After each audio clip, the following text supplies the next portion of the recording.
Hello, good afternoon, everyone. Thank you so much. Hi, Victoria. Thank you so much for being here. We're so honored. I'm deeply grateful.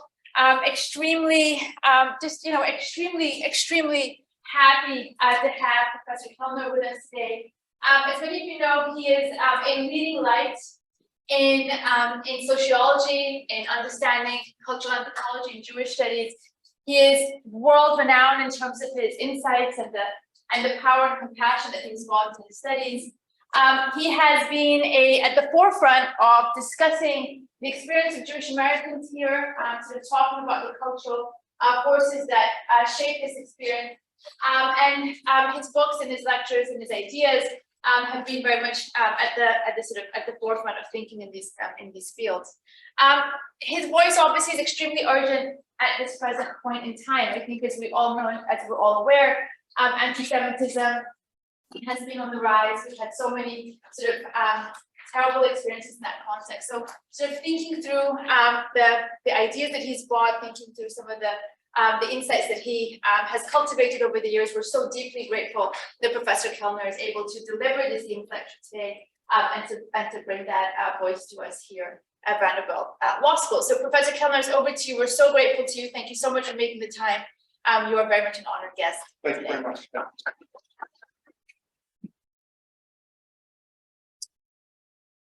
Thank you, Dean Yadav. My mother is on Zoom. I'm really glad I just got to hear that introduction, that generous introduction. Hi, Professor Kelner's mother. He's amazing. We love him. Thank you also to Dean Myers, and thank you to Jenny Stump for all the organization. This is a holiday season, so let me open by wishing those who are celebrating all these holidays that are happening now, Ramadan Mubarak, Chag Sameach, and Aziz and Pesach, happy Hanuman Jayanti, and a joyous Easter, all the same week. I'm calling this talk, Elie Wiesel Goes to Moscow, on the visibility and invisibility of systemic anti-Semitism for reasons that will become clear. 2 weeks ago, the Anti-Defamation League released its annual audit of anti-Semitic incidents. It was widely covered in the press.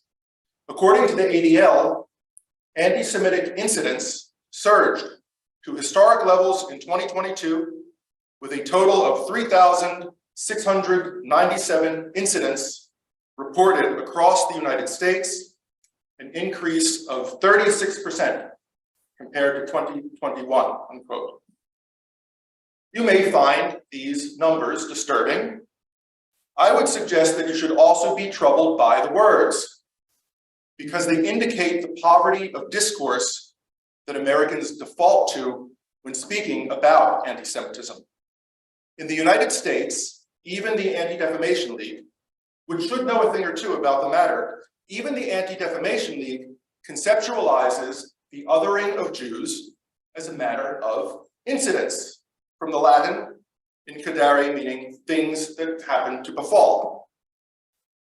I want to ask you to imagine what our national conversation about racism, or sexism, or homophobia, or transphobia would be if we spoke about those phenomena similarly by reducing them to a simple count of incidents.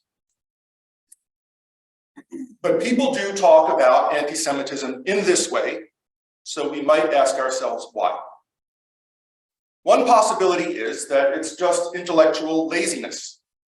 But wouldn't this then be part of the problem? The part that doesn't get counted when incidents are tallied. We think so little of Jews that we don't care to think seriously about anti-Semitism. The other possibility is that we have some stake in speaking of the phenomenon in this way, that for some reason, Americans, Jews, Gentiles, various stripes, have reasons for wanting to focus their talk about anti-Semitism on things like individual attacks and individual perpetrators, rather than on more complicated and endemic matters like power, discourses, systems, structures. I am not going to offer a critical anti-Semitism theory here. That deserves a symposium and not a speech. But I can imagine what the conversation could sound like. It might begin from the premise that for the past 1,500 plus years, the Western world has been divided into two religious civilizational empires, Christendom and Islam, with Jews a minority in both. It would examine how, in the pre-modern period, each empire presumed its own right to rule and understood that right as naturally grounded in the cosmic order. How each arrogated to itself the right to determine the political status of Jews living under its jurisdiction. How each viewed the legal subordination of Jews as necessary evidence of religious supersession, that is, proof that God had transferred his divine favor from Jews to either Christians or Muslims, and how neither under Christian supremacy nor Muslim supremacy was an assumption of inherent Jewish political equality ever entertained. And it would then trace the legacy of these power relations into modern times. From there, the critical anti-Semitism theory would examine how these power dynamics generated discourses and ideologies about Jews, such as notions of cabals and conspiracies, financier puppet masters and Jewish lobbies, and other notions of ill-gotten Jewish power. Always ill-gotten. By definition, ill-gotten, because under supremacist systems, Jewish empowerment subverts the natural order of who has the right to rule. But American Jews don't speak in this idiom. They are busy tallying the number of yarmulkes ripped from Jewish heads in Brooklyn, and then fretting that anti-Semitism was 36% worse in 2022 than in 2021. I don't want to believe that all hope is lost, though, for Americans to traverse the intellectual distance from this incident counting to an actual critical anti-Semitism theory. There was a time, not long ago, when the American conversation about anti-Semitism very clearly recognized the existence of what we now would call systemic anti-Semitism. But for that, we have to go back to the Cold War era, and we have to look at how Americans talked about anti-Semitism not at home, but in the Soviet Union. I'm finishing a book about political activism to fight the oppression of Jews in the USSR. Let's review the basics. Of course, you know that after Hitler was defeated, Stalin murdered surviving top leadership of the Jewish community in the USSR, sent lesser leaders to the Gulag, and began fomenting an anti-Jewish campaign to purge Jews from public life, with disaster averted only by the fact of Stalin's death. And of course, you know that Jews in the Soviet Union referred to this period as the Black Years, which is saying a lot considering that they were living in terror of Hitler right before that. And remember, the Nazis rolled east. Between 2 and 2.5 million of the Jews murdered in the Holocaust were Soviet Jews. And needless to say, you recall from your studies of history in high school and college that even after the period of de-Stalinization, Khrushchev's liberalization did not fully extend to Jews. And the Soviet government continued its policy suppressing Jewish life, forbidding the teaching of Jewish history, Jewish languages, Jewish culture, closing down Jewish newspapers, publishing houses, theaters, shuttering the synagogues, and preventing the training of new rabbis. You remember all this. This is not news to you. And I know that you get the nuance and the complexity of the situation. How there never was an official policy to do all this, and that the quotas at the universities and the glass ceilings at work were informal and implicit, and that the Soviet Union, in keeping with its ideology of social class liberation, officially stood against anti-Semitism, which is why its anti-Jewish campaigns used euphemisms and dog whistles and spoke about the fight against rootless cosmopolitanism or imperialist Zionism or bourgeois nationalism. And you also know what really compounded the problem, that when Soviet Jews tried to escape their situation, their government violated Article 13 of the Universal Declaration of Human Rights and denied them the right to emigrate. Or maybe not. Maybe you don't know all this as well as you think you should. And if you grew up here in the States, you might blame your American education for being myopic and not teaching you enough about things that happen in other countries. But at least you take heart that you know something about the American response to the problem.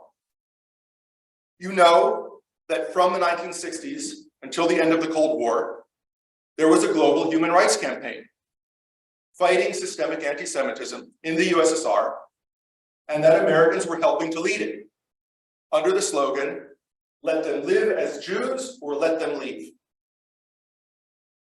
And you've seen pictures of the rallies in Times Square and on the National Mall, and you know that for Jews in America, this human rights campaign remains to this day the largest mass mobilization in their history, turning out hundreds of thousands into the streets every year in the 1970s and 1980s.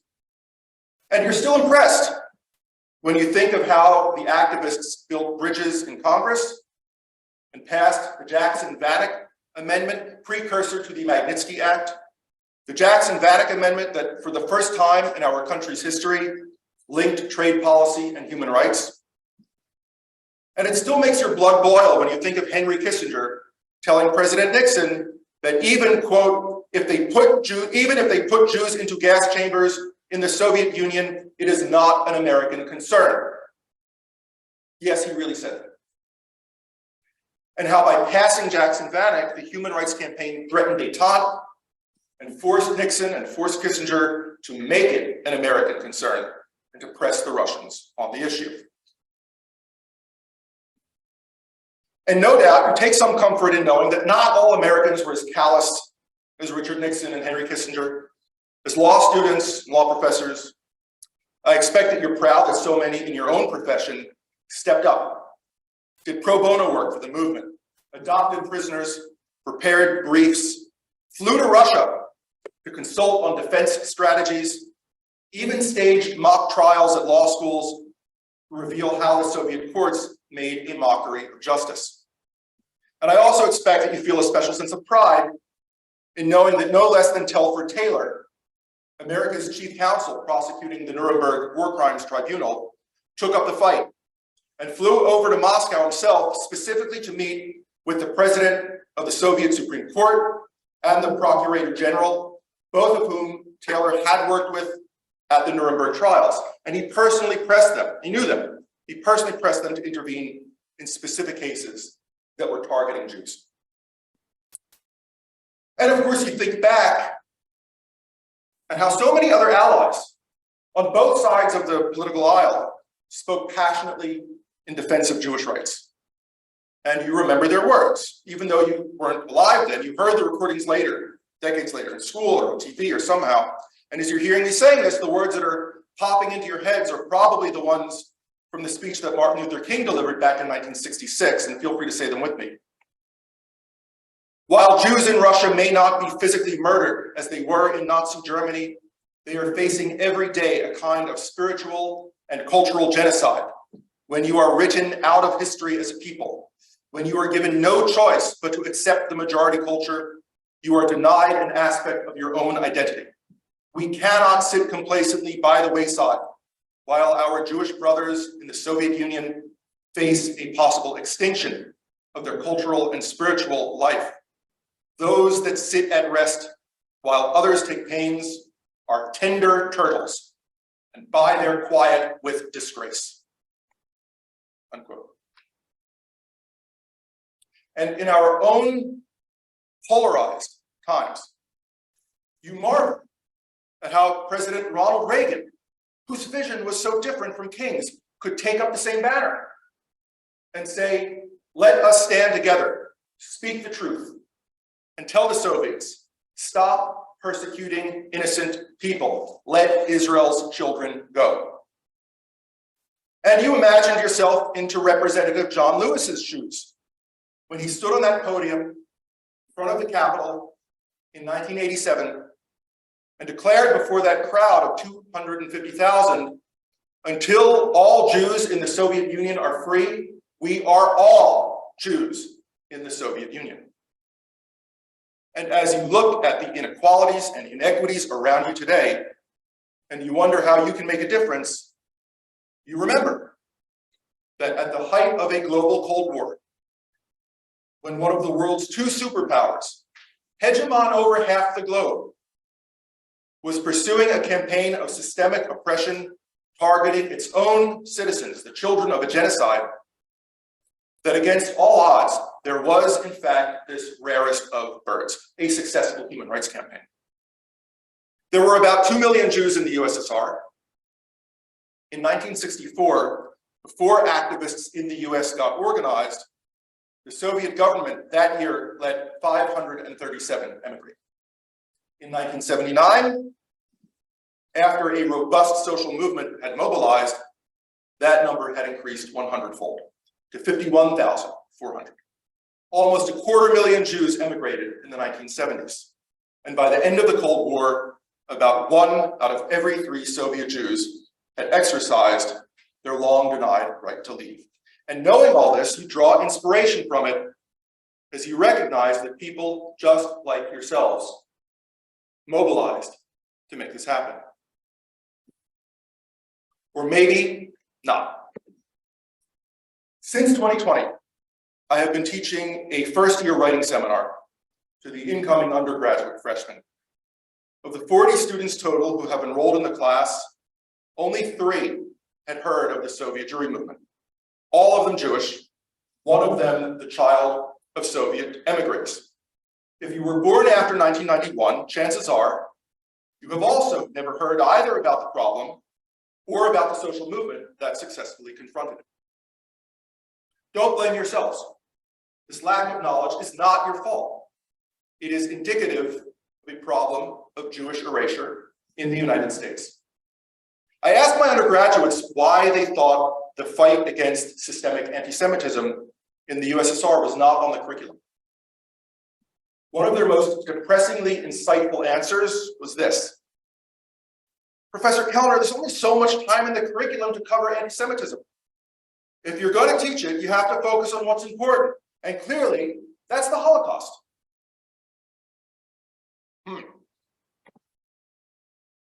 Consider what that means for how Americans learn about, think about, and talk about anti-Semitism. In her book, People Love Dead Jews, the novelist and essayist Dara Horn, critiquing the unintended consequences of Holocaust education, wrote, quote, "Yes, everyone must learn about the Holocaust so as not to repeat it. But this has come to mean that anything short of the Holocaust is, well, not the Holocaust. The bar is rather high."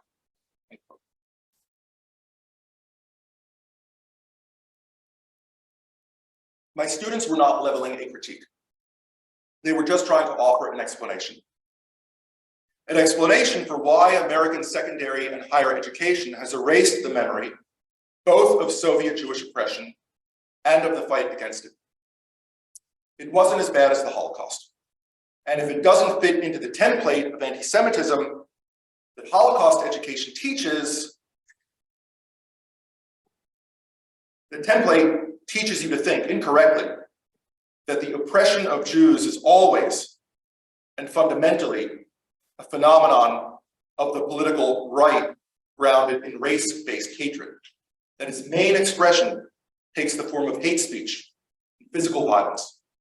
This focus on Nazis and white supremacists does not equip you either to recognize or to understand how this oppression has historically also found fertile ground in the politics of the left. How, when these politics were married to state power, the othering and the subordination of Jews was not grounded in a discourse of race, but in a discourse that presented Jews as obstacles or enemies to the righteous struggle against capitalism, nationalism, and imperialism, and how violence against Jews did not primarily manifest itself in overt physical attacks, but informal and informal practices of marginalization and exclusion, and plausibly deniable bureaucratic policies targeting Jewish culture and the institutions that Jews used to act collectively on their own behalf. So let me make this type of un-Nazi anti-Jewishness clearer with an example.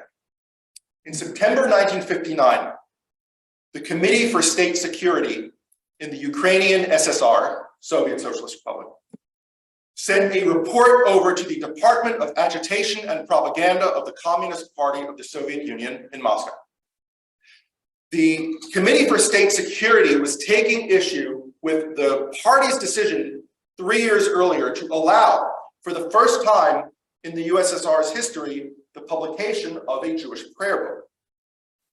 You will hear language that is explicitly anti-Jewish, but please notice how this argument about the villainy of Jews does not justify itself in a language of racism, but in the opposite, in its opposite, in the language of fighting against racism. And please remember that this is not the rantings, these are not the rantings of extremists, but these are government bureaucrats going about the normal process of policymaking.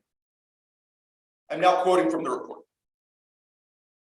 The Torah and prayer books are permeated throughout with a spirit of militant nationalism and spiritual racism, which not infrequently become genetic and political racism.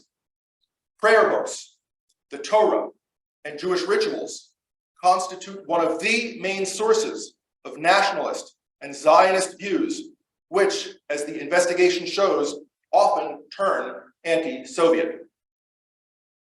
The deliberately false thesis of Jewish religious literature on the community and brotherhood of Jews of the entire world not only drives a wedge between the Jewish national minority of the Soviet Union and other socialist nations, but could propel Jewish believers who are citizens of the Soviet Union onto an anti-patriotic path.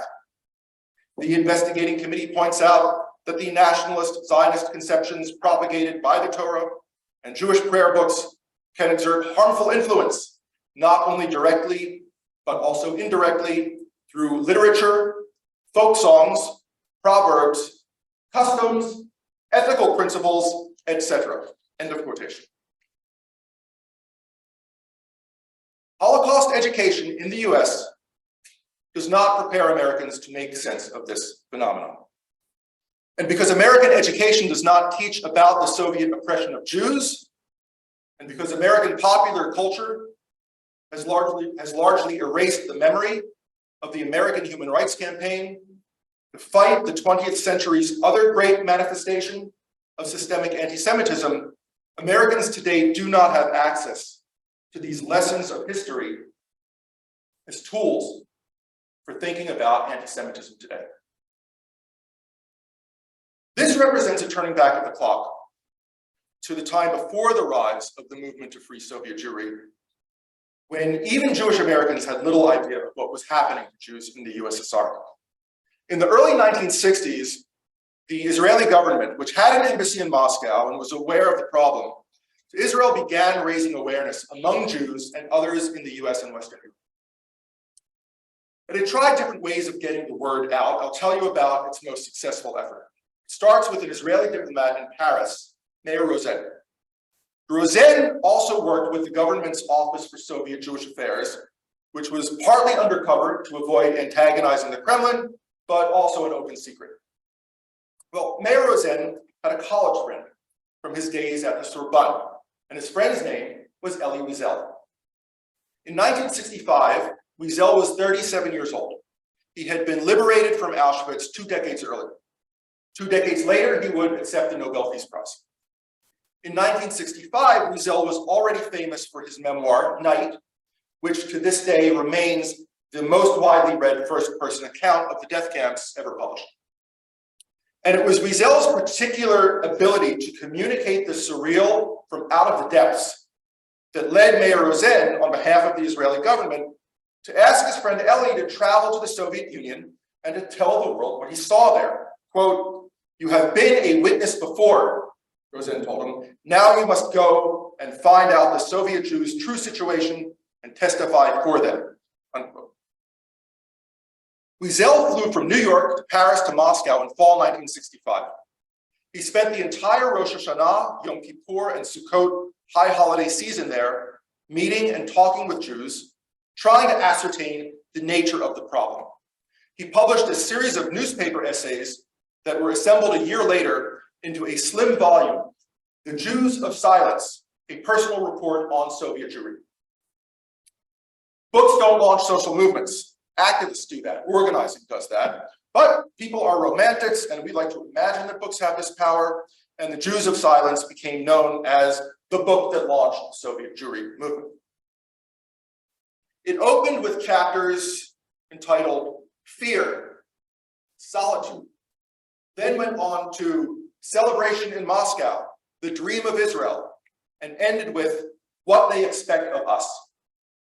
As these chapter titles suggest, the book traced a narrative arc that asserted the severity of the problem, testified against despair, and then shamed the reader to act. Its closing was brutal. Quote, I returned from the Soviet Union disheartened and depressed. But what torments me most is not the Jews of silence I met in Russia, but the silence of the Jews I live among today. American Jews of that era were enormous guilt and enormous shame at having been powerless to save European Jewry from the Nazi onslaught. So to hear this accusation from no less than the voice of Holocaust survivor testimony itself made the knife cut even deeper. But what was the problem? Wiesel went to see for himself and report back, but he was a poet, not a policymaker. And so he testified in poetry and allusions. Quote, their eyes, I must tell you about their eyes. The same eyes accost you in Moscow and Kiev, Leningrad, Vilna, and Minsk, and into Tbilisi. They all speak the same language, and the story they tell echoes in your mind like a horrible folktale from days gone by. What are they afraid of? I tried during my stay to ascertain, but it was a futile effort. All my entreaties failed. Do me a favor, one Jew told me. Don't ask simple questions. Another said, if I told you, you wouldn't believe me. And even if you did, you wouldn't understand. No wonder they refuse to talk to strangers. What's the use of talking? No matter what one says, the meaning is lost. Fear has created a language of its own, and only one who lives with it day after day can ever hope to master the intricacies of its syntax. End of quote. Wiesel's travelogue brilliantly conveyed a mood. But if this excerpt left you wondering still, yes, what was the problem? Wiesel's publishers felt the same way. Both Holt, Reinhardt, and Winston in New York, and Edition de Cieux in Paris deemed it necessary to add an afterword that documented the problem not in poetry, but in hard statistics. And they were not alone. Much of the movement's efforts to articulate the problem did so by presenting the numbers. Religion. The country had 450 synagogues in 1956. Within a decade, the government had closed 9 out of 10, leaving only 60 in 1965, about one synagogue per 62,000 Jews, compared to one church for every 2,000 Russian Orthodox Christians. Culture. Hundreds of thousands of Soviet Jews named Yiddish as their native language. Between 1949 and 1965, the government presses published only 9 books in Yiddish. We count them on our fingers. Education. Jews were legally recognized as an ethno-national group, like Ukrainians, Lithuanians, Georgians. They were entitled to their own schools, just like other groups. There had been hundreds of Yiddish schools before Stalin and Hitler destroyed them, each in different ways. In the 1960s, the number of Jewish schools was 0. Criminal justice. In economic show trials in the Ukrainian Soviet Socialist Republic, between 1961 and 1963, the courts handed down 59 death sentences. 50 of those went to Jews. In the Belarusian SSR, 6 out of 7. In the Moldovan SSR, 6 out of 8. In the Russian Republic, which was a laggard, only 22 out of 39. Only 22. The Soviet press highlighted the Jewishness of the accused. Government. And while all this was happening, Jewish representation in national government dropped from 5.6% in 1937 to 0.5% in 1965. Activists in the campaign to free Soviet Jews used a language of, quote unquote, state-sponsored anti-Semitism. But in bringing these statistics to show how formal policies and informal practices in the realms of government, schooling, higher education, employment, mass media, and the criminal justice system were not independent problems, but all converged and crisscrossed to create a cage, they were describing anti-Semitism in a way that we now call systemic.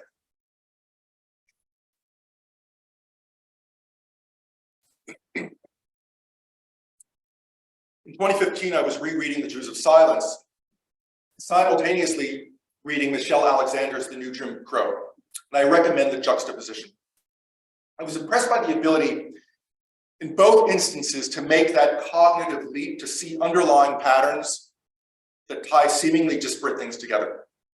It's easy to imagine that oppression is just a matter of extremism, bad psychology, individual hate.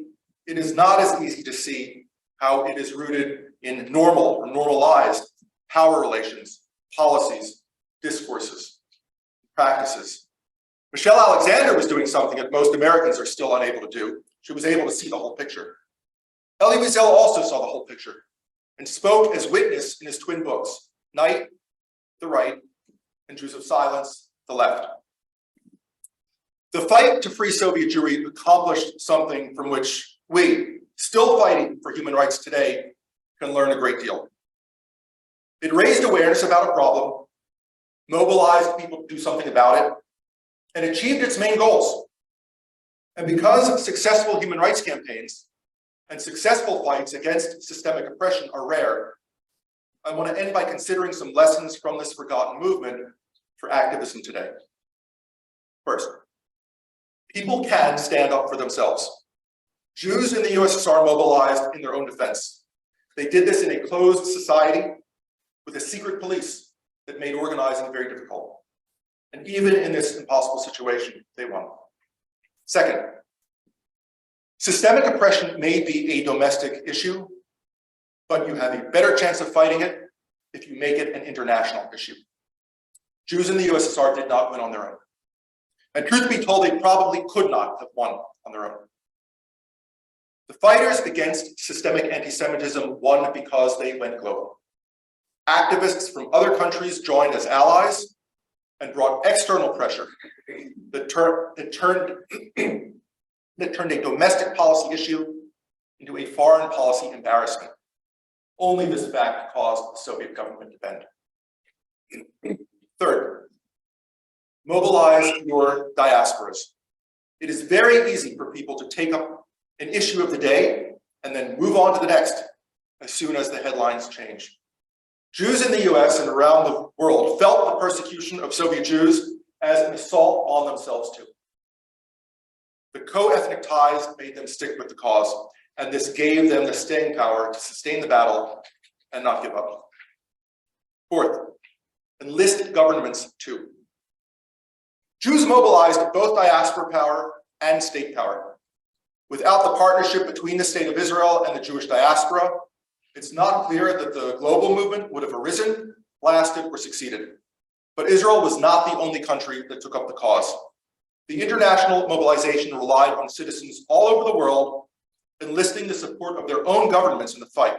In the Cold War context, the ability to leverage American state power was key. Henry Kissinger notwithstanding, the fight against systemic anti-Semitism was and still is very much an American concern. Let me end where I began. I hope that these remarks have given you some new tools for thinking about anti-Semitism. I hope it's filled a gap in your historical education about how modern politics of the 20th century produced not one, but two great assaults on Jews. And maybe filled a gap is too much. Let's say I hope it has helped you to recognize a gap and feel some productive sense of betrayal as you ask, why was I never taught about this? And I hope that it inspires you to go and learn more for yourself. And finally, when the ADL runs its next audit and you read in the newspaper about next year's incident counts, I hope that you think to yourself, why are we still talking about anti-Semitism in such simplistic terms? This is too important and we can do better. Thank you very much.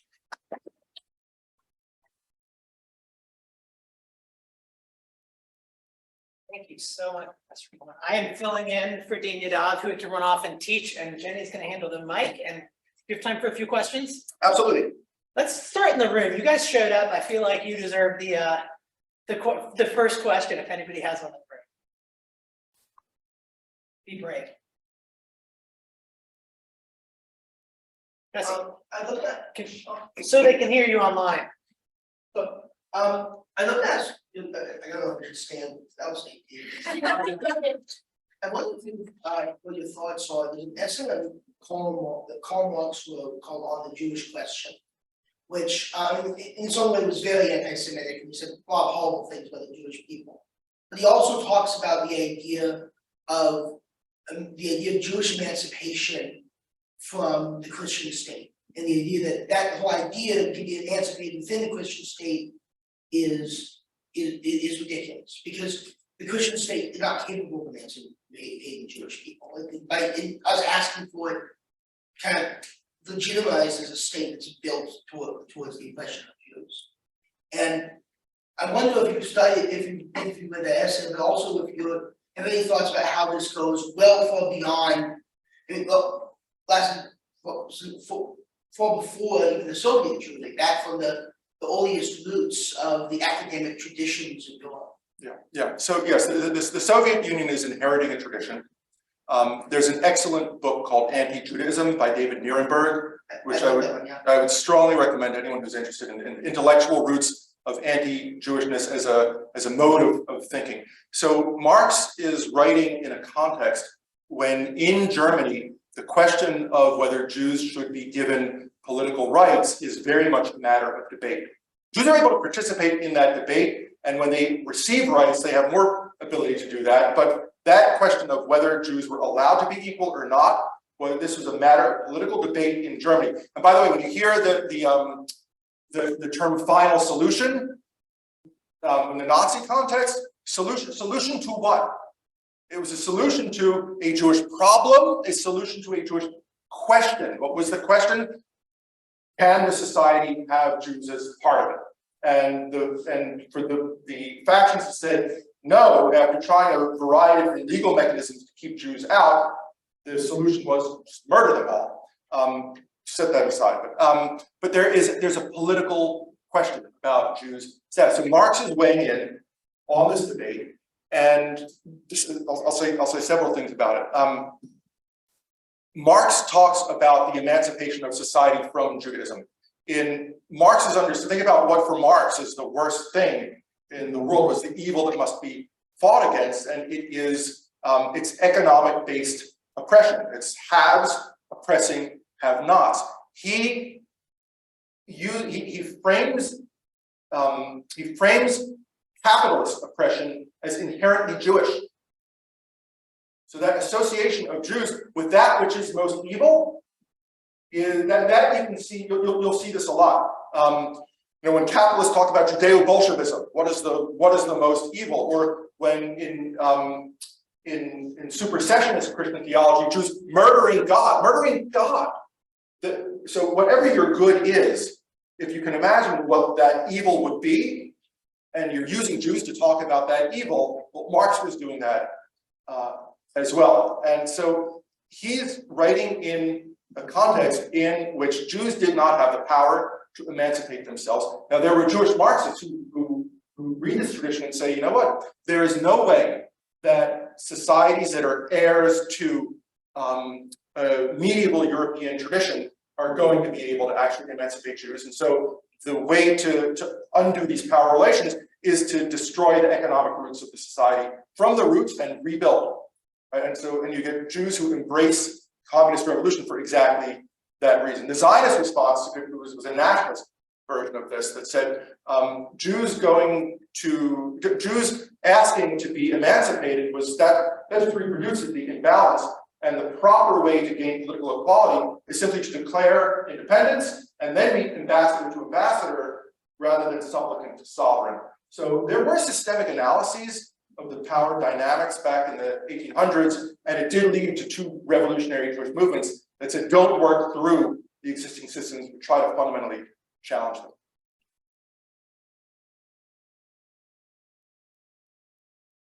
Right down the line, Maya. Hi, thank you so much for being here. It was really interesting to hear you talk about critical anti-Semitism theory and looking at, I guess, the systemic lens of this issue.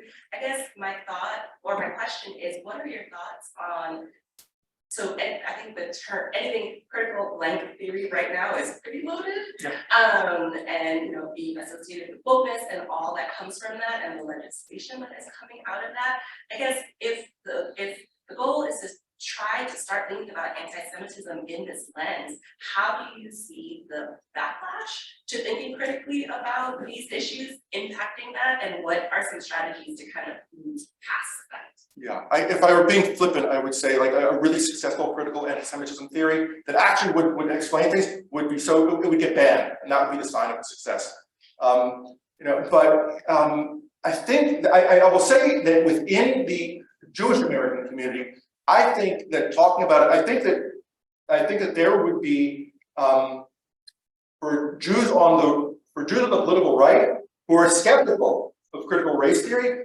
I think that through a critical anti-Semitism theory, they would be able to understand, oh, critical race theory, now we see how this matters and how this is a powerful system of analysis. So in that sense, I think that it actually has the ability to open up conversations in ways that people may be more willing to listen to. But yeah, clearly, in using that, if I were giving this talk in a different context, and I were using this term, I might expect an enormous amount of backlash against even using that term. I'm expecting that here in a law school, we can use that term with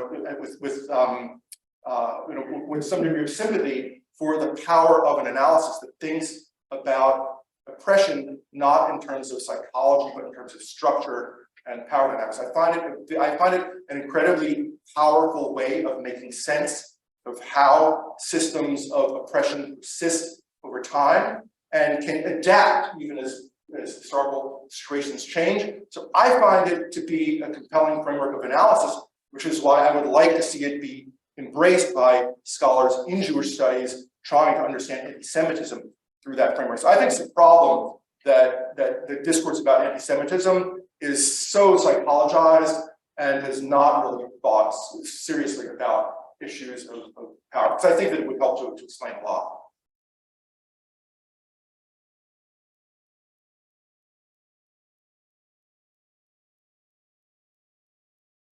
Jenny, you're getting your steps in today. Thank you. I felt that in so much of the conversation around anti-Semitism these days is really focused on Israel, about it. Is it anti-Semitic when someone talks about Israel? Is it not? Something like that. So I was actually pleasantly surprised when this talk really didn't talk about Israel at all. But it being the elephant in the room, I was wondering how that discourse kind of fits into your framework of historical anti-Semitism and what anti-Semitism means and how to call it out, how to count it when we are kind of struggling with these issues on that front. So I would say pay attention to your surprise, because your surprise is an indication of the nature of discourse about Jews in power. And if you're expecting that, here it's a conversation about anti-Semitism, but it could easily go into questions about Jews as oppressors. That I think that's common in American talk about anti-Semitism, and I think that is part of the way in which anti-Semitism is systemic. That is to say, the discomfort with talking about a set of power relations that assume that Jewish empowerment, Jewish power is fundamentally illegitimate, leads to situations where even in talking about Jews as oppressed, it can very quickly say, let's not talk about that, let's talk about Jews as oppressors. And so I think that that's part of how we think about how anti-Semitism, how talk about Israel plays into a structure of systemic anti-Semitism. I'll say I'm very uncomfortable with the word anti-Semitism. I've been using it the whole time, but the term itself has a history. The term itself is coined in 1879 in Germany in the context of these political debates about whether Jews should be equal or not. And the term is coined by opponents of Jewish equality. And what they were saying in saying anti-Semitism was, listen, we know that there's a history of religious anti-Jewishness, but we're not anti-Jewish because of any religion stuff. We know that lots of Jews are converting to Christianity. Granted, they're not sincere conversions. We're sort of pressuring them to do so as the ticket to entering into society. But we have all these people who have now embraced the right religion, but we still want to keep them out. And if we can't argue for keeping them out on religious grounds, on what grounds can we exclude them? Well, it's 1800s, modern. We're scientific. Let's look to race theory. And so they talk about Semites as a race. It's a linguistics term, which they racialize. But the term itself refers to a very historically specific mode of anti-Jewish othering. And so when we're talking about that anti-Semitism, anti-Zionism, and I think that it's conflating different things. The ways in which Jews are othered and marginalized changes over time. There are different discourses. You saw in the Soviet discourse, it was not a racialized discourse. So to talk about anti-Semitism, we're stuck with a term that is a problematic term because it keeps pulling us back to thinking about only racialized discourses of anti-Jewishness.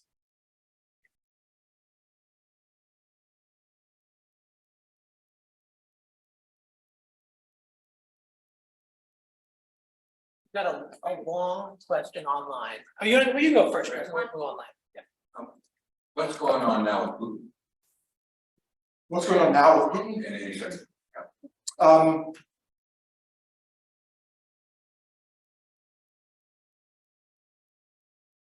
Putin, for a while, became very close and made nice with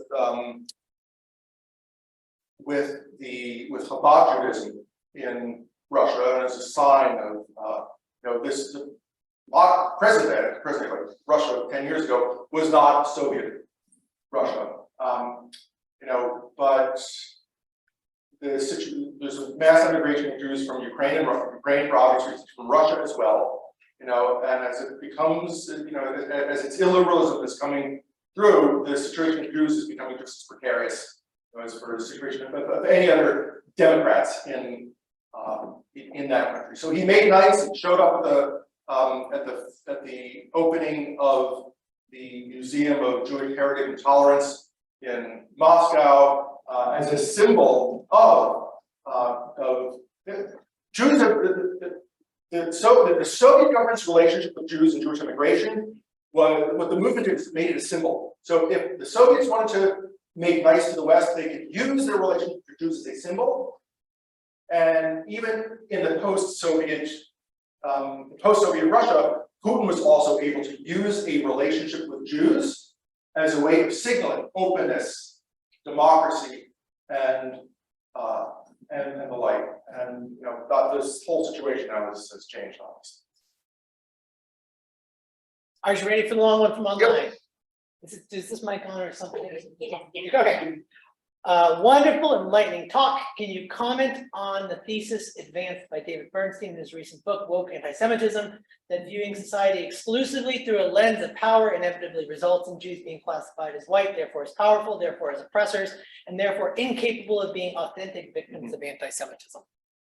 Yeah, okay, I've not read that book. I've read similar critiques. So I want to go back to this notion that if we're going to think about if we are going to develop a critical anti-Semitism theory, and to be clear, I have not developed a critical anti-Semitism theory. I don't think we have that yet.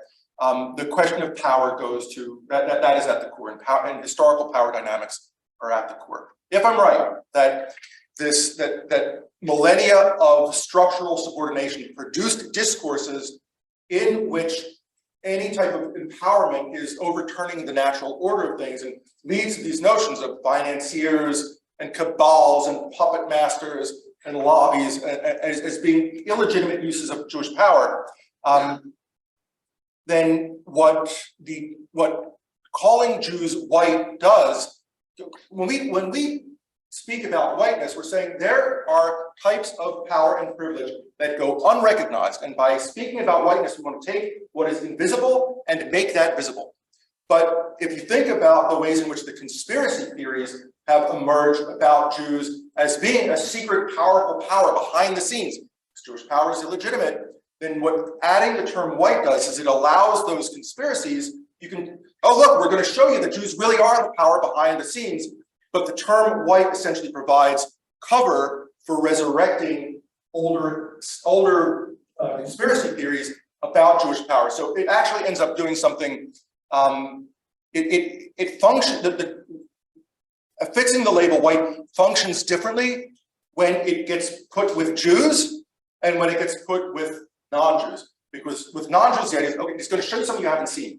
But with Jews, it's like, you remember all that stuff about Jewish power? Now you're going to really see that it is in fact really there. So it complicates the ability to actually talk about the ways in which Jews continue to be marginalized because it erases that aspect of marginalization. I would say I don't know that book. I do know there's a book by a British comedian, really well written, called Jews Don't Count by David Baddiel, which if you choose to read it, I would recommend listening to it because he reads it himself. And as I said, he's a comedian. His point, it's a very serious book, but it's an enjoyable book to listen to for such a serious topic. But his point is that in situations where people might get canceled, for example, he's not an advocate of cancel culture, he's noting that in situations where people might get canceled for speaking about this group or that group or the like, when they're also speaking about Jews, the notion that they would be canceled for that is not on the agenda. And so he's wondering, what is it about Jews that rules get suspended, that Jews don't count? So it's worth a look or a listen.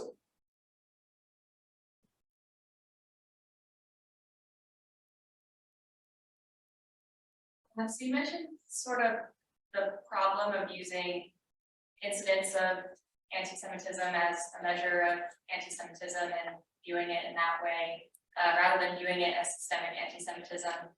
But definitely in the modern American context is not the same, sort of suppression and statistics that Elie Wiesel used in the Soviet context. People can attend synagogue and there's not a disproportionate number of Jews getting the death penalty, things like that. So seeing as how that systemic anti-Semitism is a lot more subtle in the American context today, how do you see it manifesting, or how do you show it to people? Yeah, that's a great question. I do not know that I have a good answer for it. And I'll say with the incidents, you can use that as a starting point to look at what is underlying these. And you will see that there are ideologies. You're going to see that it's coming from a few primary sources that have very clear beliefs about illegitimate uses of Jewish power. So looking beneath statistics would be one way of doing it. I don't have a good answer for that. And I think in going back and speaking, I'm speaking from my academic expertise when I'm talking about fighting anti-Semitism in the Soviet Union. On the one hand, it's a fundamentally different situation because government's clearly involved, right? And then on the other hand, I think the stake that Jewish Americans have in thinking about anti-Semitism as incidents is American exceptionalism. America's different, right? These are just bad actors. There's nothing in the governmental system that's connected to it. There's nothing, rooted in law. There are moments when you can find this law and the like, and I think that legacies carry forward. But at some point, their legacies can be overturned as well. So I think it provides a sense of security. Talk about incidences you don't have to think about. Don't worry, this moment will pass and things will go back to normal. And normal is safety and security. And that is looking only in the domestic context, right? You want to think about anti-Semitism. This may be, the solution may be not to think about it only domestically. but to look at how it connects globally. I would say maybe look at the report on anti-Semitism in Britain's Labour Party, and then use that as a template for how can we see this if it manifests here in the States as well. I'm sorry that I don't have a better answer. I've been wrestling with this, and I wish I had wrestled with it well enough to that I can come and I can answer that question. Nothing else from online? Anybody else in the room have any questions? The timing is pretty good. I feel like you got this 3 minutes. Let's give one more warm thank you